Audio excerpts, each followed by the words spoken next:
Saya Azizah Novi Amelia, biasa dipanggil Zizi, adalah mahasiswa Universitas Brawijaya, jurusan Hubungan Internasional, dan sekarang sedang berada di semester 7.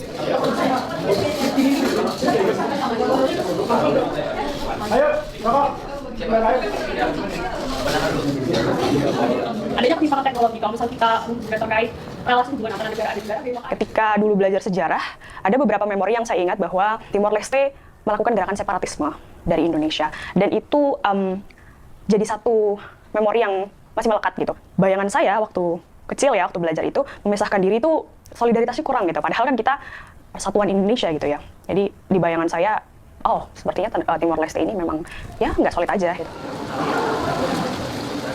Setelah masuk kuliah, sedikit mendengar bahwa ada beberapa teman yang bilang juga kalau sempat ada operasi militer kalau nggak salah dari TNI ke Timor Leste. Tapi kemudian itu jadi hal yang ya biasalah, militer kan memang tugasnya melakukan operasi seperti itu gitu. Dan it's just insignificant for me. Dan itu tidak, operasi militer itu tidak membangkitkan rasa untuk kemudian ingin tahu gitu, atau tidak membuat saya ingin melihat sudut pandang yang lain. Pertama kali aku tahu bahwa Indonesia pernah ngajak Timor Leste, aku baca dari jurnal, dari artikel yang ditulis sama Fernandes gitu, which is bukan dari Indonesia.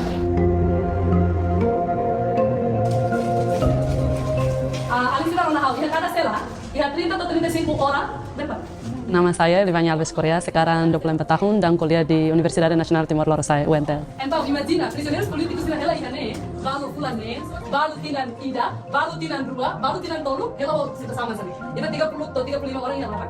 Yeah, so on first time I work as a tour guide, for me it's like a heavy thing to do. Because every day you do talk about torturing, sexual violence, and imagine yourself like being a political prisoners back then, like your body were burns using cigarettes and everything's like, for me it's like a heavy thing to do.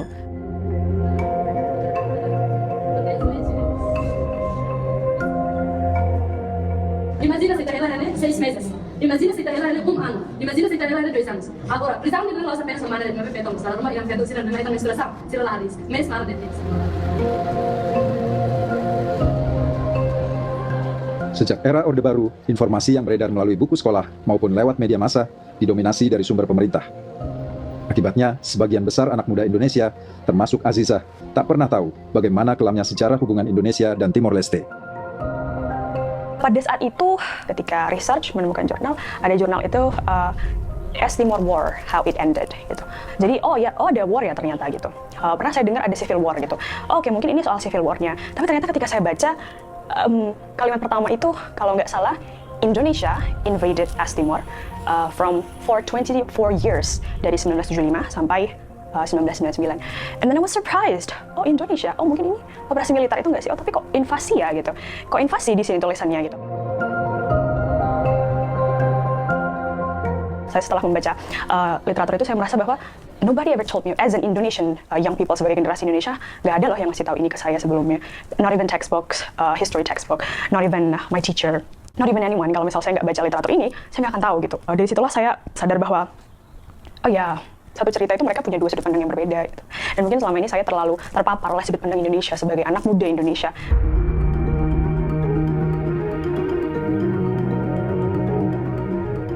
Hingga tahun 2000-an, kurikulum sekolah Indonesia mengajarkan bahwa Timor Timur berintegrasi ke dalam Negara Kesatuan Republik Indonesia atau NKRI. Adanya slogan NKRI harga mati membuat belajar sejarah dari sudut pandang berbeda makin sulit. Bahkan berisiko dicap anti-nasionalisme. Saya membaca lebih banyak versi yang bukan dari sudut pandang Indonesia. Kemudian saya merasa bahwa my country has done a very terrible and horrible thing to these Timorese people. And even saya pun juga marah gitu ketika saya membaca narasi dengan sudut pandang berbeda India sebagai generasi muda. Kenapa? Why do you have to do all of that? Inilah ringkasan perjalanan sejarah bangsa Timor Leste yang tak pernah diajarkan sekolah-sekolah di Indonesia. Sejak tahun 1520, Portugal menjajah Timor Timur yang saat itu diberi nama Timor Portugis. Tahun 1800-an, Portugal kerap bentrok dengan Belanda. Konflik diselesaikan melalui Perjanjian Lisbon 20 April 1859. Terjadi pembagian kekuasaan. Pulau Timor bagian timur dikuasai Portugal, dan Timor Barat menjadi wilayah koloni Belanda. Perubahan datang dengan pecahnya revolusi bunga di Portugal 25 April 1974. Di Timor, perkumpulan politik mengambil peran. Ada Fretilin yang berideologi kiri dan pro kemerdekaan. UDT yang awalnya mendukung federasi dengan Portugal, kemudian mendukung kemerdekaan. Ada juga Apodeti yang menginginkan integrasi dengan Indonesia. 11 Agustus 1975, UDT melancarkan kudeta bersenjata terhadap pemerintahan yang secara de facto didominasi oleh Fretilin. Manuver ini dilakukan karena kecurigaan adanya beberapa komandan polisi dan militer Portugis berhaluan komunis yang diduga akan mendukung Fretilin. Fretilin melakukan perlawanan. Perang sipil berlangsung 1 bulan, menewaskan hingga 3.000 jiwa.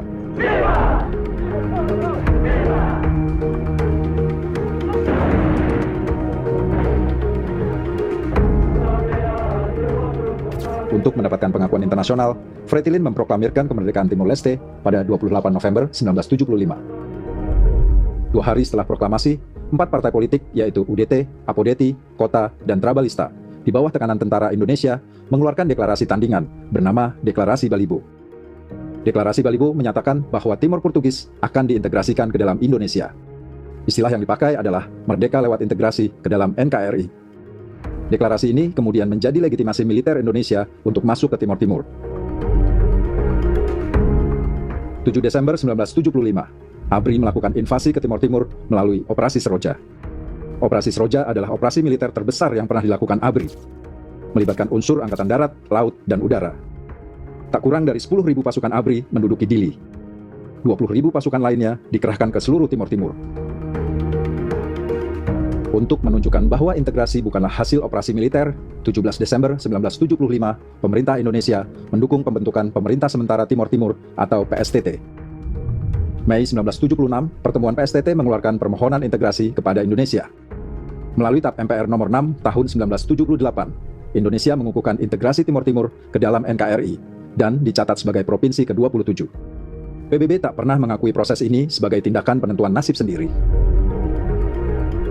Desember 1975 dan April 1976, Dewan Keamanan PBB mengeluarkan resolusi yang mengutuk invasi dan menyerukan penarikan militer Indonesia tanpa syarat. Tahun 1998, rezim Soeharto menghadapi tuntutan demokratisasi. Saya memutuskan untuk menyatakan berhenti. Puncaknya adalah 21 Mei 1998, Presiden Soeharto mundur. Wakilnya B.J. Habibie naik menggantikan Soeharto. Banyak kalangan meyakini bahwa reformasi politik di Indonesia akan berdampak terhadap nasib Timor Timur. 30 Agustus 1999, diadakan referendum untuk memutuskan apakah Timor Timur tetap jadi bagian dari Indonesia sebagai daerah otonomi khusus atau pisah dari Indonesia. Hasilnya, lebih dari 78% suara menolak opsi otonomi khusus. Artinya, rakyat Timor Timur memilih merdeka dan memisahkan diri dari Indonesia. 20 Mei 2002, PBB mengakui Republik Demokratik Timor Leste sebagai negara merdeka dan berdaulat.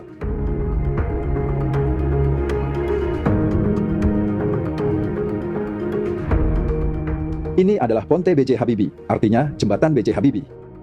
Nama Presiden ketiga Indonesia dipakai sebagai tanda terima kasih rakyat Timor Leste atas perannya dalam proses referendum di tahun 1999. Jembatan Habibie ini diresmikan oleh Presiden Timor Leste, Ramos Horta, pada 29 Agustus 2019.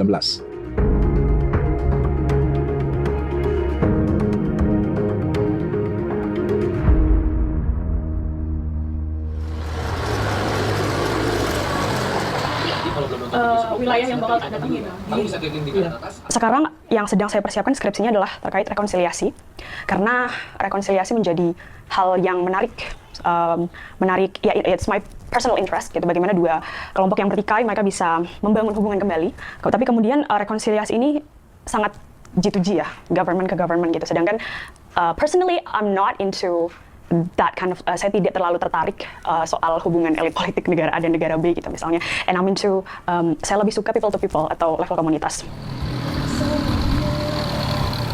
Apa aja yang udah kamu siapin sih sebelum berangkat? Pengetahuan terkait Timor Leste. Habis seleksi itu keterima, otomatis langsung research dong soal Timor Leste negaranya seperti apa gitu kan. Dan akhirnya baca-baca di konten YouTube, TikTok, Google itu Timor Leste belum jadi negara yang ideal gitu ya, dia masih struggling gitu sebagai negara baru. Dan ya, terutama diskursus antara pemuda Timor Leste dan Indonesia gitu, banyak pemuda Indonesia bilang, atau komen TikTok yang bilang, nyesel ya Timor Leste keluar dari Indonesia gitu. Sekarang ya gimana negaranya, miskin kan? Gitu. Coba dulu nggak keluar dari Indonesia. Nah, itu kemudian bikin saya, oh ini sesuatu yang menarik ya gitu. Jadi ini paspor pertamamu? Iya, saya waktu dapat ini gemeteran, ya lebay ya, kayak wah ini paspor nih beneran nih gitu.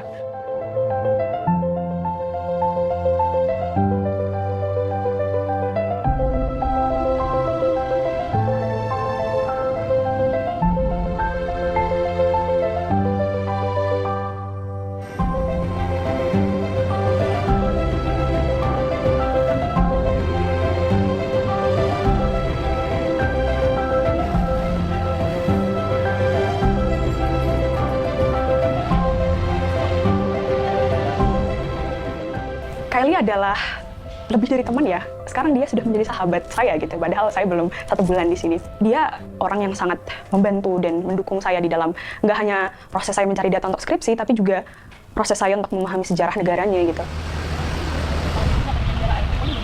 Tempat mereka bertemu ini adalah Antigo Comarca Balide atau bekas penjara Balide.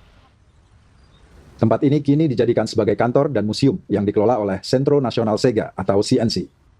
CNC adalah lembaga yang didirikan untuk melanjutkan tugas 2 komisi terdahulu, yaitu Komisi Penerimaan Kebenaran dan Rekonsiliasi Timor Leste, serta Komisi Kebenaran dan Persahabatan Timor Leste Indonesia. Ini adalah tempat yang mungkin dari perspektif sejarah konflik di Timor Leste adalah tempat yang paling bersejarah. Jadi gedung ini namanya Antigo Comarca Balide atau bekas penjara di Balide. Nah, gedung ini dibangun tahun 1959. Kemudian mulai dipakai tahun 1964. Awalnya ini menjadi tempat penahanan dan penjara untuk para disertir dari koloni-koloni Portugis di Afrika maupun dari Portugal sendiri. Jadi mereka yang memberontak terhadap rezim, kemudian dibuang ke sini, ke timur, kemudian dipenjara di sini. Mulai bulan Agustus tahun 75 ketika mulai terjadinya perang saudara. Sejak itu bisa dikatakan bahwa tempat ini menjadi penjara khusus untuk tahanan politik. Bulan Januari itu mulai tercatat, Januari 76 itu Tentara Nasional Indonesia ketika itu di Operasi Seroja mulai menahan para pemimpin Fretilin atau juga termasuk UDT yang belum mereka klarifikasi, ini kemudian ditahan di sini. Ini experiência horrível. Ini também sentença para yang nyalar nama tuh hal bau saya sini mana so saya paling yang nyano ini nasa nih. Fokus kita selain melaksanakan mandat utama, yaitu bagaimana merawat ingatan masa lalu, sehingga salah satu implementasinya adalah kita kembangkan tempat ini juga menjadi museum. Sebagai museum, tempat ini banyak mendapat kunjungan.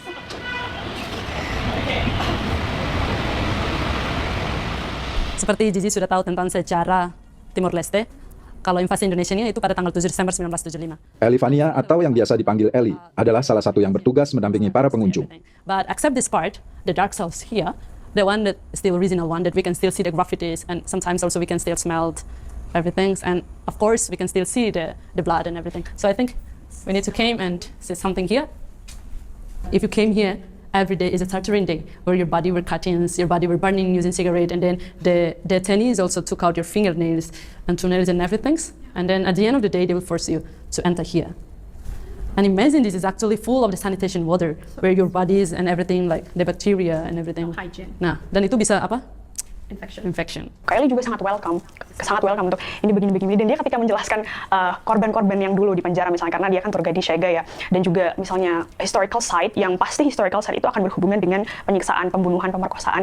Itu ya dia menceritakan itu dengan dengan ekspresi yang memang ingin memberi pengetahuan gitu, bukan dengan emosi atau mungkin rasa sakit yang diturunkan. Meskipun saya yakin ada trauma yang diturunkan itu gitu. Tapi ya memang seakan-akan Kylie ingin memberitahu saya pengetahuan. As if she is my teacher, she is my tutor gitu. Tidak ada emosi-emosi personal.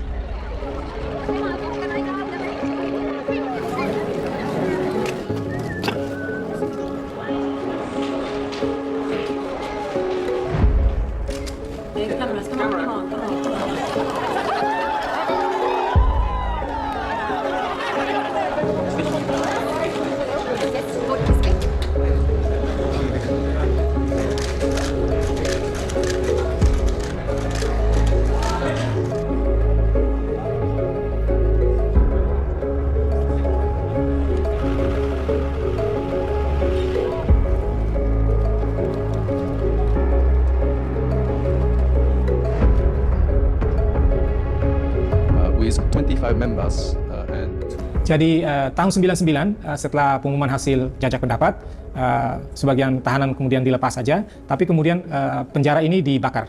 Jadi dihancurkan, termasuk juga sebagian besar infrastruktur di kota Dili, yang termasuk penjara ini dibakar.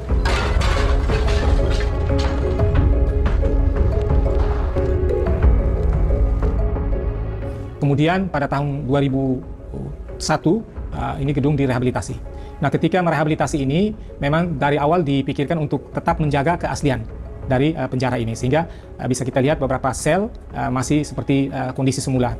Kalau di sel-sel yang lain, kalau ada beberapa tulisan dari para tahanan politik yang di sini, itu tetap kita rawat.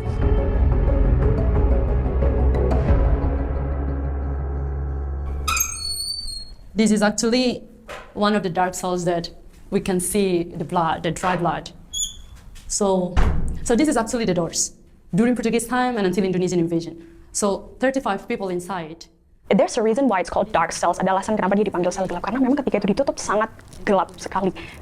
Saya berdiri di situ untuk beberapa saat, takut, of course, saya merasa takut, tapi saya merasa saya harus merasakan pengalaman ini untuk kemudian merasakan bagaimana mereka yang di situ.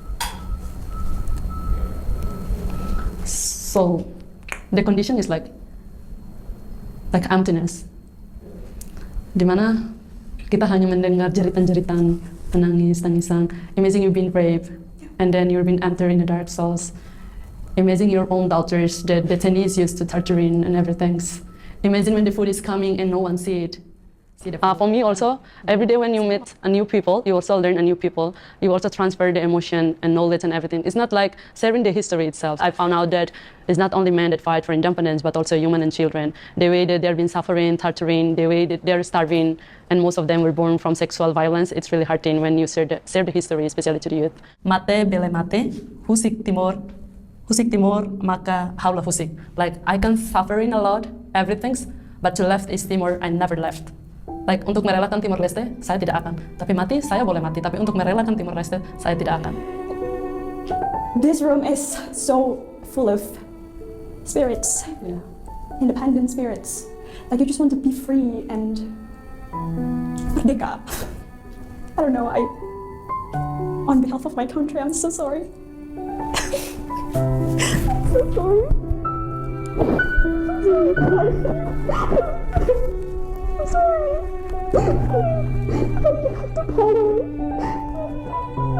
Untuk bisa menjadi sedekat ini antara saya dan Kelly, nggak bisa aja tiba-tiba saya ketemu orang. Kelly kan dulu stranger ya, kan saya juga stranger bagi ketemu orang terus kita cocok aja dan ya udah kita main. Tapi ada hal lain, yakni saya sebagai pemuda Indonesia yang dulunya negara saya melakukan kesalahan sebesar itu, ada kesadaran untuk kemudian belajar sejarah dari sudut pandang negara yang menjadi korban, dan ini sangat membantu gitu.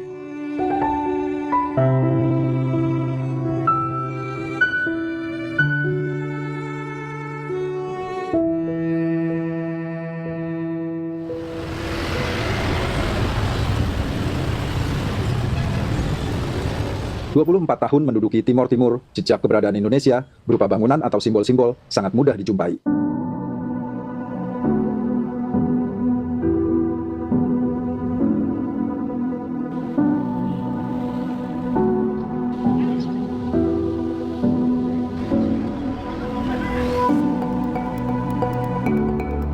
Salah satu peninggalan besar Indonesia di Timor Leste adalah Cristo Rei, atau patung Yesus Kristus.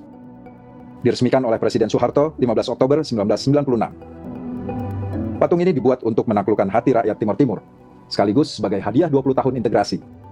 Tingginya 27 meter, merujuk pada Timor Timur sebagai provinsi ke-27. Konon posisi patung ini dibuat menghadap ke Jakarta, sebagai simbol bahwa Timor Timur akan sejalan dengan pemerintah pusat.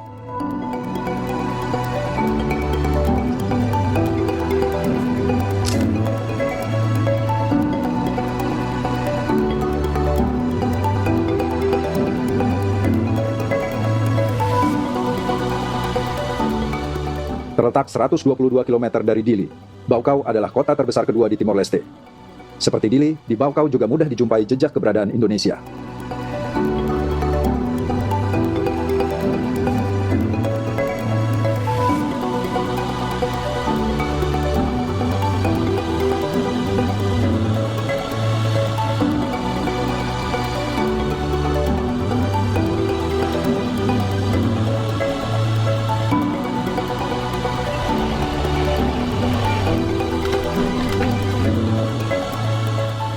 Pousada de Bacau adalah bangunan yang dibangun tahun 50-an di era kolonial Portugal. So this place, as we see here, is the Pousada de Bacau. Di era pendudukan Indonesia, tempat ini dikenal dengan nama Hotel Flamboyan, merujuk pada kerja intelijen bernama Operasi Flamboyan. Oleh militer Indonesia, tempat ini dipakai sebagai pusat komando dan rumah tahanan. Tempat ini menjadi saksi bisu bagaimana warga Timor Timur, terutama para perempuan, mengalami penyiksaan hingga perkosaan.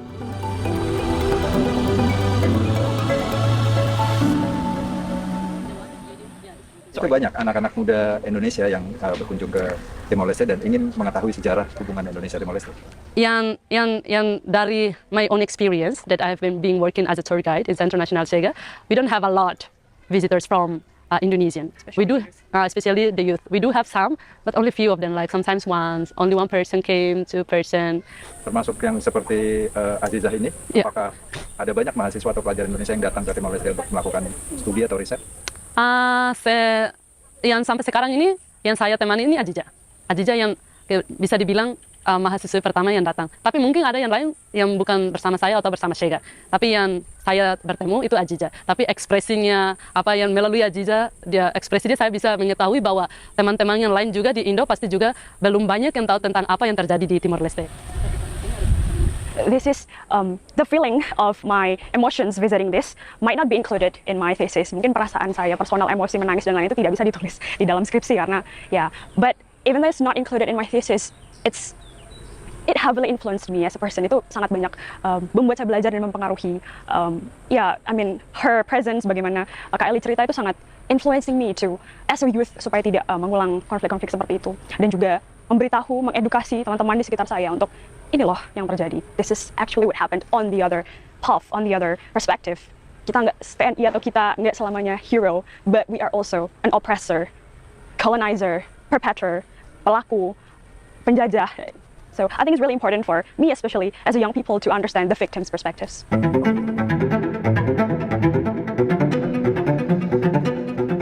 Jejak integrasi Timor Timur juga dapat ditemui di Indonesia. Taman Mini Indonesia Indah berisi anjungan seluruh provinsi yang ada di Indonesia, termasuk anjungan Timor Timur yang pernah tercatat sebagai provinsi ke-27.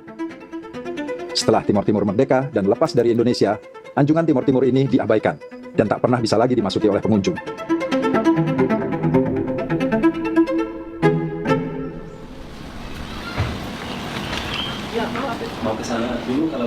Cesario Cesar semasa kecil sempat merasakan langsung dampak pendudukan Indonesia di Timor Timur.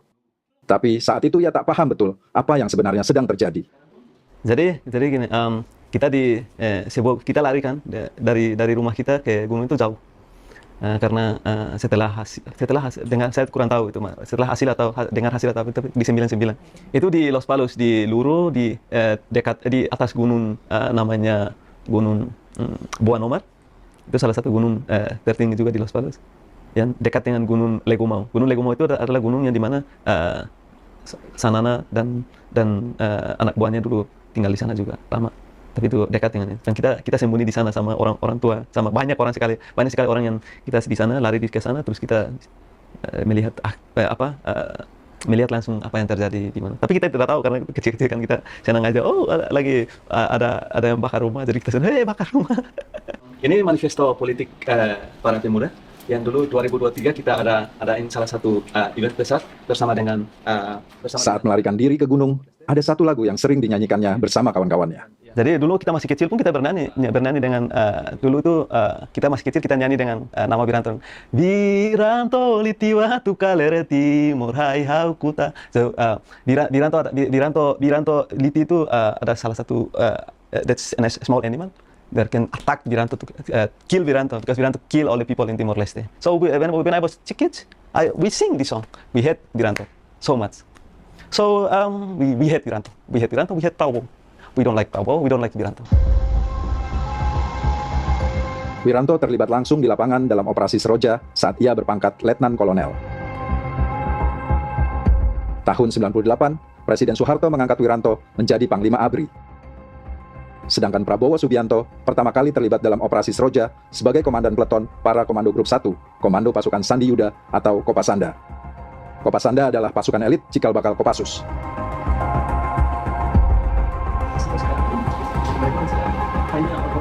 Bayangan tentang dendam rakyat Timor Leste terhadap orang Indonesia sempat membuat Azizah cemas. I'm Javanese, saya Jawa, dan ya saya rasa mereka akan lebih mudah merecognize atau notice bahwa saya bukan orang sini, apalagi saya berhijab dan lain-lain. Dan saya takut kalau misal nanti mereka masih menyimpan sakit hati, which is normal, very normal, sangat normal gitu ketika masih ada rasa dendam. Jadi udah nyiapin di kepala kalau misal in case ada skenario di mana saya kemudian tiba-tiba dikonfront gitu atau dilabrak lah istilahnya dalam bahasa Indonesia. Dilabrak, kamu negara kamu tuh gini-gini, kamu tahu nggak? Mungkin ada keluarga aku yang meninggal, diculik, diperkosa, punya anak dari TNI gitu. Saya harus gimana ya gitu. Jadi sudah menyiapkan respon gitu ya, menyiapkan reaksi bagaimana nanti kalau misal ada yang seperti itu di kepala secara mentally gitu. Itu sih, tapi ya ternyata ketika saya di sini, it's totally different. Sangat berbeda dengan apa yang saya pikirkan sebelumnya. Ini yang dari Timor Leste, ini dari Timor Barat. Dia di camp di Monas Kupang.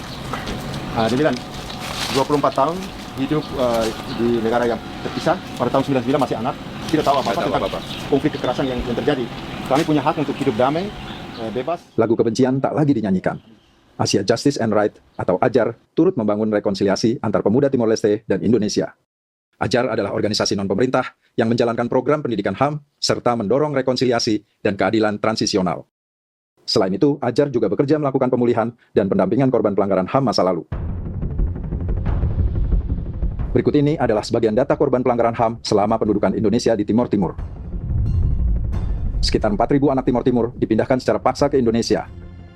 Praktik ini banyak difasilitasi oleh militer bertujuan untuk memutus generasi perlawanan. Lebih dari 102.000 kematian terjadi akibat konflik.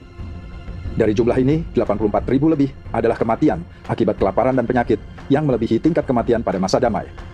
18.000 lebih adalah kasus pembunuhan atau penghilangan paksa.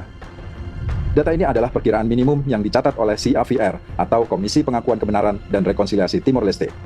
Korban sebenarnya kemungkinan lebih banyak lagi jumlahnya. Publik Indonesia tak asing dengan kasus penghilangan paksa 13 aktivis tahun 98. Hingga hari ini, kasusnya tak pernah dituntaskan.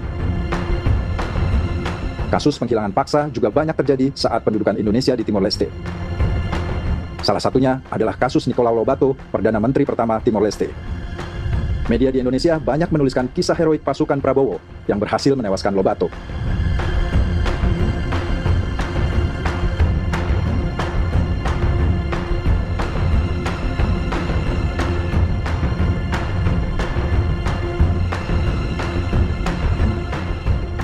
Lobato dikabarkan tewas pada akhir Desember 1978 dalam pertempuran di dekat Maubise, 70 km selatan Dili. Sebagai simbol keberhasilan operasi militer Indonesia, jenazah Lobato dibawa ke Jakarta. Versi lain mengatakan kepala Lobato dipenggal, lalu dibawa ke Jakarta. Yang pasti hingga hari ini jasad Lobato tak pernah ditemukan. Jika benar Lobato tewas oleh pasukan Prabowo, maka kemungkinan Prabowo tahu di mana keberadaan jenazah Lobato. Terserah kita mau lihat dari perspektif mana. Kalau misalnya dari perspektif hukum hak asasi manusia, ini kalau misalnya orangnya sebenarnya menurut informasi resmi dia meninggal. Kalau meninggal, seharusnya itu jasadnya itu harus diserahkan kepada keluarga. Kalau jasadnya juga dihilangkan, itu artinya pelanggaran HAM itu masih terjadi. Saya bingung, apakah Indonesia mau supaya tetap itu dituduh bahwa Indonesia tetap melakukan pelanggaran HAM terhadap Timor Leste dengan menghilangkan jasad orang-orang yang sudah meninggal. Ini ungkapan dari anak yang lahir tahun 99, dia di Timor Leste. Ibunya dari Balibo, dia baru menemukan kakek dia dari pihak ibunya yang sekarang tinggal di Timor Barat. Dia senang sekali, tapi juga sedih. Bagi dia, batas itu hanya memisahkan dua negara, tetapi tidak memisahkan hubungan keluarga antara orang. Karena keluarga yang di sini ada juga yang hidup di sana. Sejak tahun 2017 kita punya program, di AJAR kita selain fokus ke korban masa lalu, tapi juga kita punya program yang cukup besar juga dengan anak muda. Karena ini kita kerja untuk transitional justice, tidak saja masa lalu, tapi juga masa depan. Masa depan harus dipersiapkan. Makanya kita punya program anak-anak muda di sini.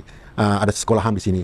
Dan salah satu kelanjutan dari program sekolah HAM adalah melakukan kunjungan silang antara anak-anak muda Timor Leste dengan Timor Barat. Solidaritas pemuda Indonesia dan Timor Leste sebenarnya bukanlah barang baru. Sejak masa pendudukan Indonesia, pemuda Indonesia telah menunjukkan dukungan bagi kemerdekaan Timor Timur. Tahun 90-an, strategi perjuangan pembebasan Timor Leste memasukkan perjuangan strategis dalam gerakan demokrasi Indonesia sebagai cara untuk mempercepat kemerdekaan Timor Leste. Kebetulan tahun 90-an di Indonesia juga muncul elemen gerakan mahasiswa atau pemuda yang menganggap bahwa penyelesaian kasus Timor Leste hanya bisa dilakukan kalau ada demokrasi di Indonesia. Karena dengan demokrasi pendekatan militerisme akan dihilangkan, dialog dan komunikasi internasional akan lebih dimungkinkan untuk perjuangan Timor Leste. Dan itu yang titik temu itu yang membuat tuntutan demokrasi di Indonesia dan reform Timor Leste menjadi strategis karena dua perjuangan bertemu di tuntutan tersebut. Mencapai kemerdekaan bukan hanya urusan perjuangan bersenjata. Diperlukan juga membangun kerja bersama pemuda Indonesia pro demokrasi. Tegaknya demokrasi di Indonesia diyakini akan membuka gerbang kemerdekaan bagi Timor Timur. Salah satu yang memilih jalan ini adalah Renetil, Organisasi Perlawanan Nasional Mahasiswa Timor Leste. Sejak dini sekali kita sudah tahu bahwa untuk membandingkan Timor Leste dengan Indonesia dalam hal kekuatan militer itu tidak perlu penjelasan ya, orang sudah just look at the size. Nah, apalagi pada waktu itu. Jadi tidak mungkin perjuangan kemerdekaan itu dimenangkan dengan cara militer. Harus lewat cara lain. Itu satu hal yang kita sadari. Hal berikutnya yang kemudian kita lihat penting adalah kalau tidak ada perubahan di Indonesia, sulit sekali akan ada ruang politik untuk penentuan nasib sendiri di Timor Leste. 28 Oktober 1991, Sebastião Gomes, seorang aktivis pro kemerdekaan Timor Leste, ditemukan tewas di depan gereja Motael, Dili.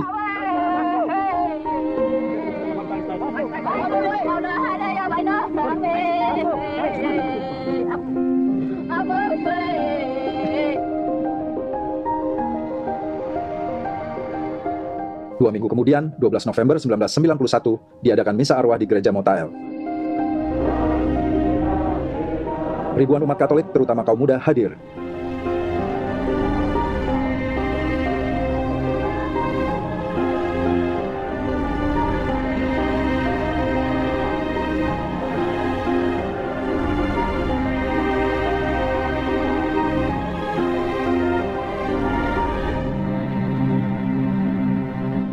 Saat misa usai, mereka turun ke jalan bergerak menuju pemakaman Santa Cruz, tempat Sebastião Gomes dikuburkan.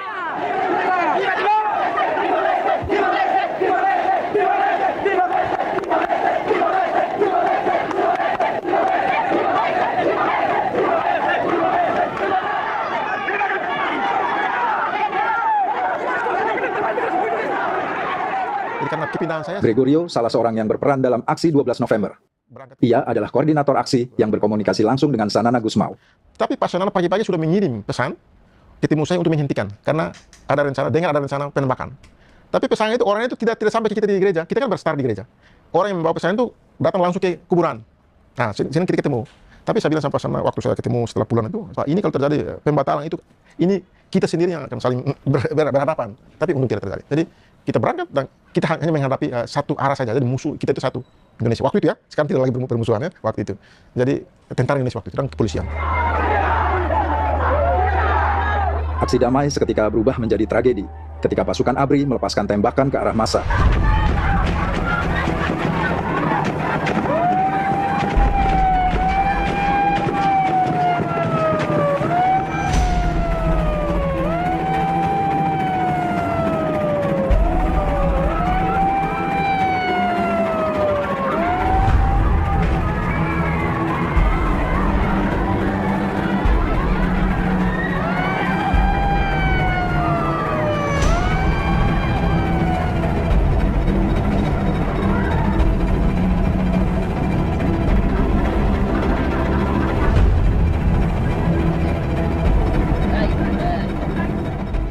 Media internasional menyebut peristiwa ini sebagai pembantaian Dili atau pembantaian Santa Cruz.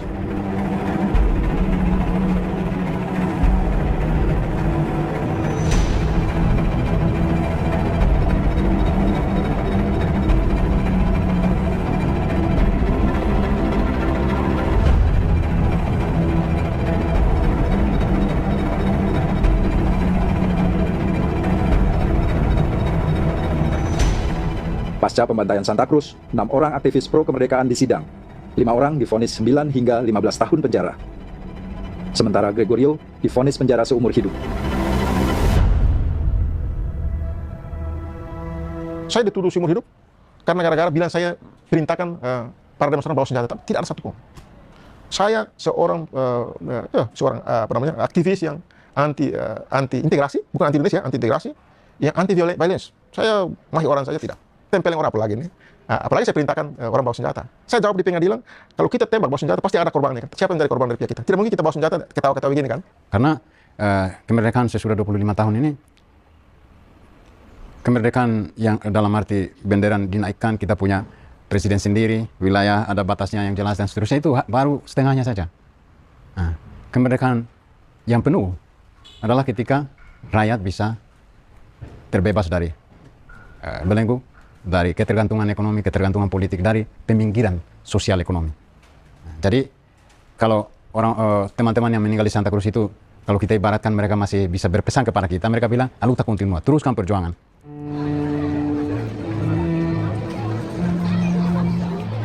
Hingga kini peristiwa pembantaian Santa Cruz setiap tahunnya diperingati oleh rakyat Timor Leste. Peringatan diadakan mulai 11 November malam.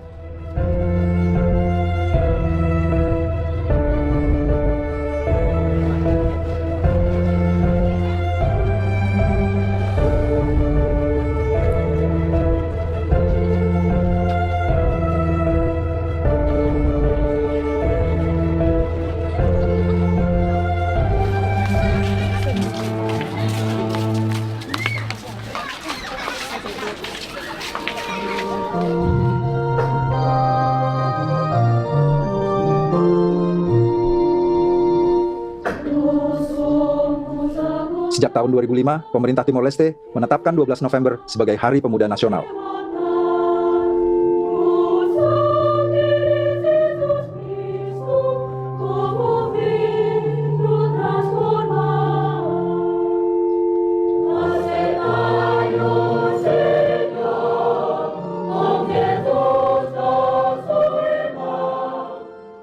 Kami kembali untuk negara Leste di Santa Cruz. Kami kembali beriakan Leste Roma membuat tidak terlalu Roma kalau di usia kita itu ini. Dan dulu lagi dalam jadi lagi kita berema firman.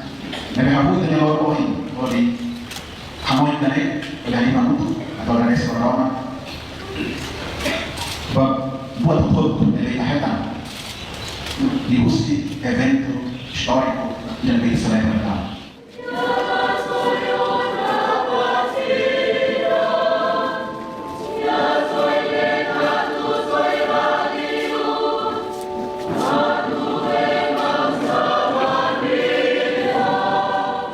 Di hari itu, setelah misa di gereja Motael, massa melakukan long march menuju pemakaman Santa Cruz.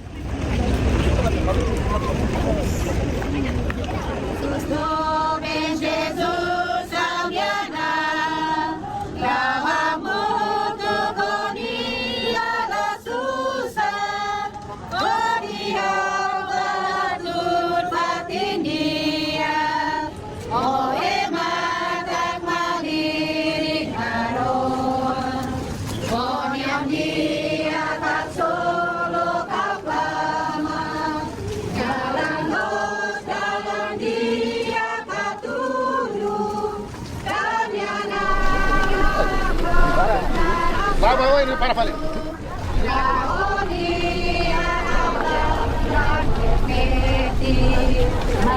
¡Viva Juventud Timor-Leste! ¡Viva la Unicación! ¡Viva Timor-Leste! ¡A luta! ¡A luta! ¡A luta!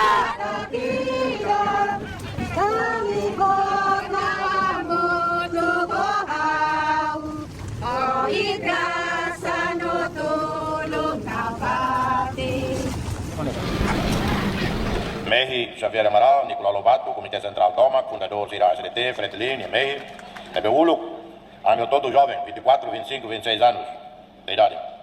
Depois a geração continuador, mas falam que nem a Berra Liburan e a Renetil, e Basira todo, a Grucan, Basira.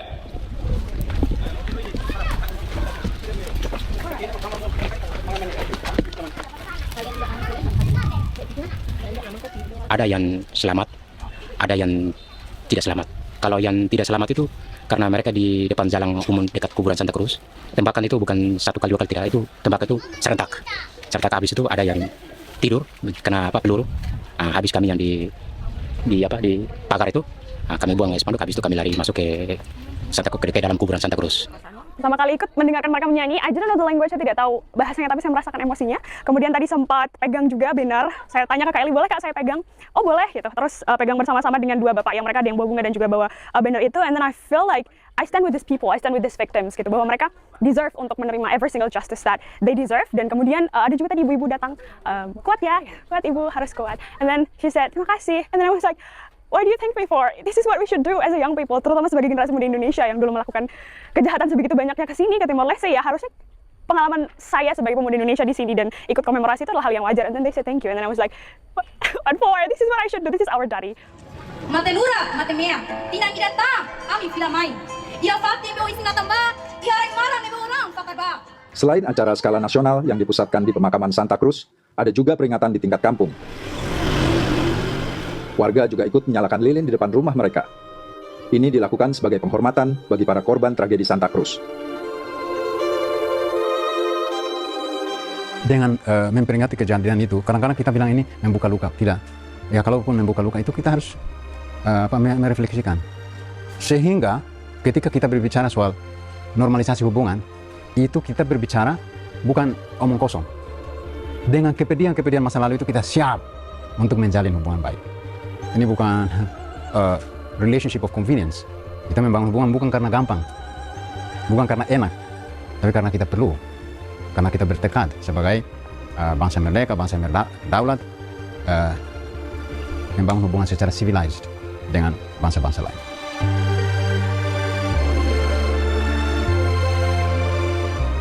Usai sudah masa penuh darah dan kematian, Timor Leste kini terus berjalan sambil terus mencatat sejarah yang tak boleh dilupakan. Bukan demi dendam, tapi agar kemanusiaan terus ditinggikan. Dari kemerdekaan sudah dapat, sudah. Yang kita cari itu kemerdekaan, kebebasan. Hidup seperti orang Indonesia. Bukan orangnya yang kita cari sekarang. Ini harus kita bedakan. Jadi kita sudah selesai masalah permusuhan karena kita sudah merdeka. Masalah lalu ya itu sudah terjadi. Yang penting itu kita berkawan, bersahabat supaya menjaga tidak terjadi lagi di depan. Itu sangat penting.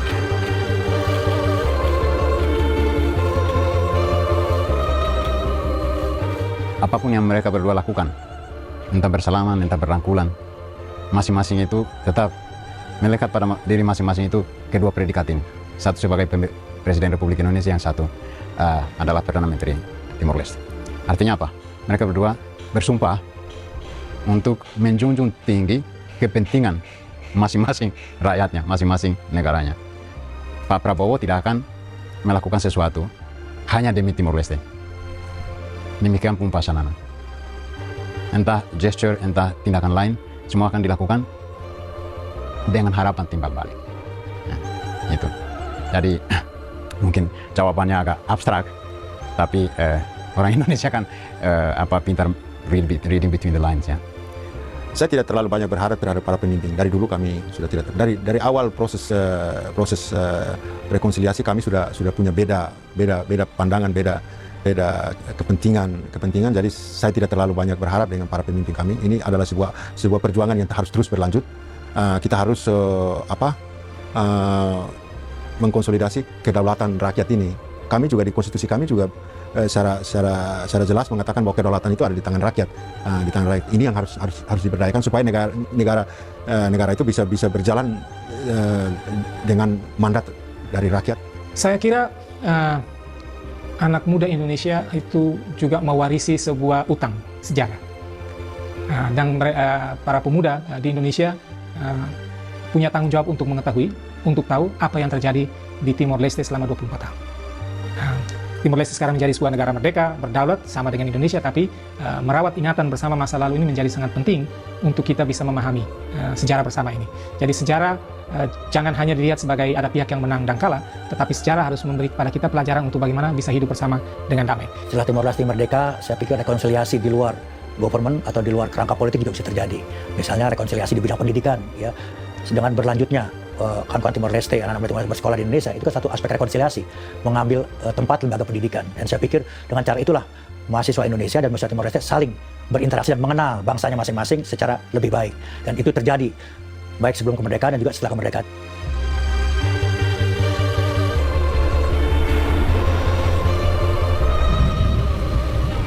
Seperti yang dikatakan juga oleh Gigi, dia bilang saya baca sejarahnya di buku, di artikel dan semuanya, tapi nggak ada semua hal yang kita bisa dapat di sejarah itu. Emosinya kita tidak dapat di sana, feelingnya kita tidak dapat di sana. Kadang kita harus ke sini melihat tempat-tempat sejarah dan tempat-tempat seperti Sega, ke Dark Cell dan Imagine Yourself being there, itu baru kita merasakan kesakitan, being tortured, being a slave. Itu kita merasakan di saat kita ke sini, datang langsung dan melihat. So, ya bisa belajar dari literatur, dan itu which is good ya, karena sudah ada kesadaran untuk membaca sudut pandang lain gitu. Tapi kalau kamu bisa, kamu mampu untuk kesini, come here, experience yourself, look with your own eyes, feel with your own heart, rasakan dengan hatimu sendiri, lihat dengan kedua mata kepalamu sendiri bahwa negara ini di Timor Leste sangat kental dengan sejarahnya. Semua orang, I think everyone knows about the history, especially orang-orang yang mengalami konflik ya.